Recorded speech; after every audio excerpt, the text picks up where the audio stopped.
Hello, BookTube. The Inconsistent Reader here with part 13 of the Testaments, entitled Secateurs. So we learned a couple of sections back that secateurs are pruners. I still don't know if I'm saying that word right.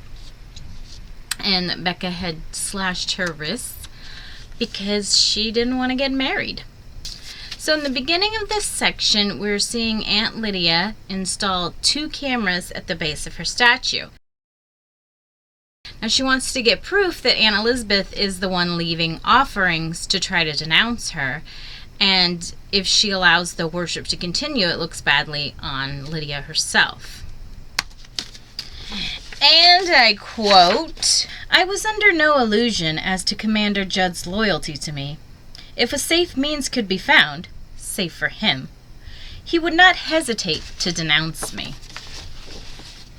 So a few days go by, and there's no aunt activity, just some random wives leaving stuff, including lemons, which are actually hard to come by right now because there's some kind of disaster in Florida, and I quote, "Our inability to gain ground in California.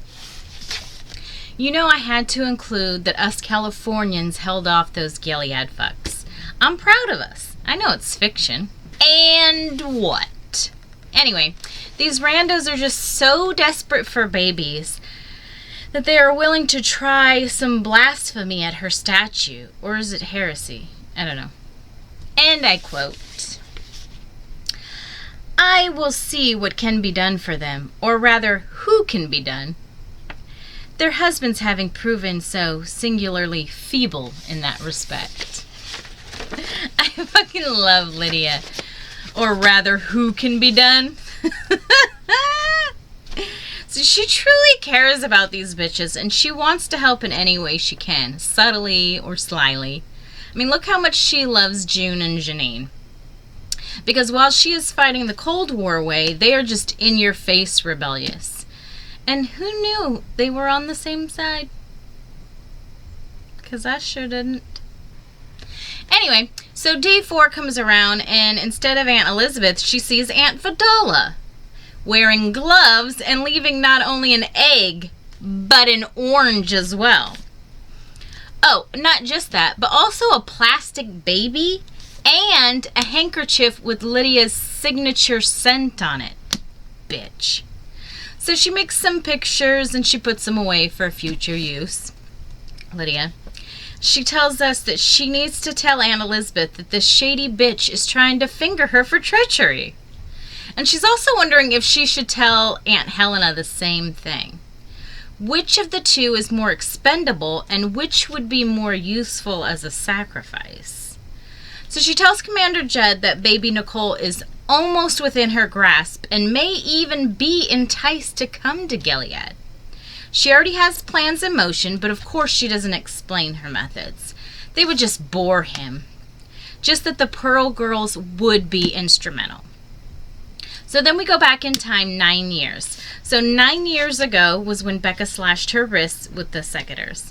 And Aunt Lise comes rushing into Aunt Lydia's office. And I quote, "Aunt Lydia, I am truly sorry for taking up your valuable time," she began. They all say that, but it never stops them. Lydia says she is so tired of the same old drama. Blah, blah, infighting. Blah, blah, backstabbing. Blah, blah, murder. And I quote, "On slow days, I catch myself longing for something really original. A case of cannibalism." Like, she is so bored with the same old garbage in Gilead that she sometimes wants something wild to go down, you know? Anyway, so Aunt Lise tells her that there's been another suicide attempt at the marital prep school. And Aunt Lydia's like, ugh. But at the same time, she's happy that it was just an attempt. Because when they actually do it, it's much worse for Ardua Hall. So she inquires how it was attempted, drugs, hanging, and Aunt Lise informs her no, she slashed her wrist with the secateurs in the flower arranging class. So Lydia asks Aunt Lise some more questions about the incident and finds out she did everything she was supposed to do. So, what's up? Why are you in my office, right? And I quote, she says she will try again unless there's a change in plan. To which Lydia makes her clarify, unless the wedding is called off, said Aunt Lise. Lydia then asks if she's been counseled. Yes. Has she been made aware of the ultimate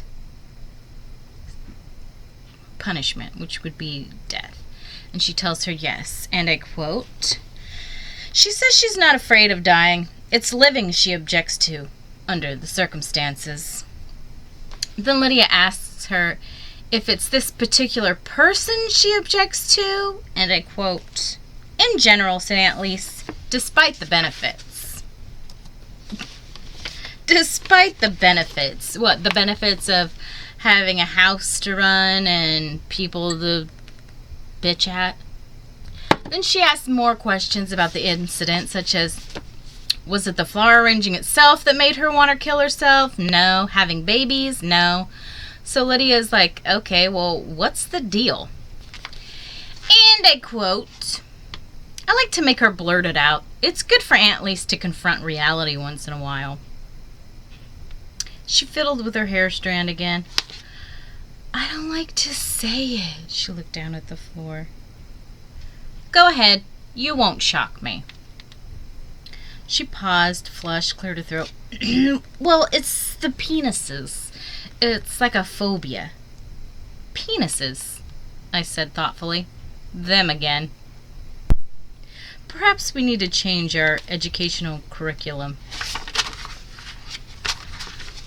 I love that she had to make her say penis. So Aunt Lise tells her, well, she knows that sometimes girls will say they have a calling, knowing it will get them out of marriage. Could she maybe just talk with Becca? And Aunt Lydia agrees on a probationary basis. After all, they're not getting any younger, and besides, and I quote,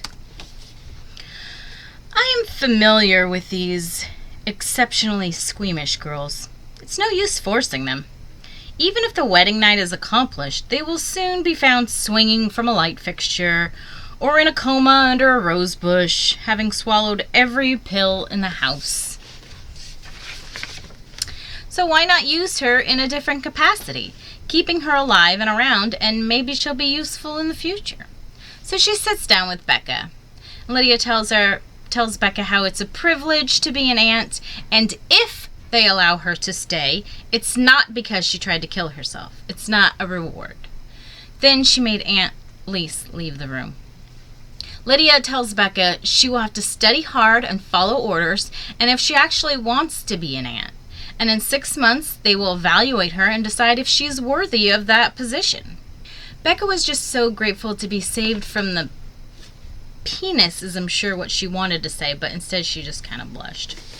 And I quote, did something unfortunate happen to you early in your earlier life, my child? I asked. Something involving a man? I don't want to talk about it, she said. She was paler than ever. So Lydia really tries to prod into her past by letting her know she's not going to get in any trouble if she tells. This is a safe space. But Becca did not want to talk about it at all, and Lydia just didn't push any further.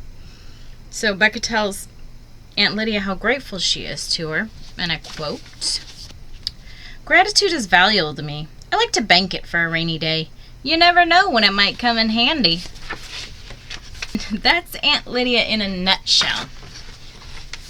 You know, always banking her favors for that rainy day when she's going to need it. And eventually, it's going to pour, right? We know that. So that's the end of Section 13, Secateurs. Do you think Becca actually has what it takes to be an aunt? Lydia seems to have high hopes for her. So we'll see. Thanks for watching this episode of The Testaments. Next up, we have Miss Hannah in Section 15, Ardua Hall. I am the inconsistent reader, and as always, make good choices.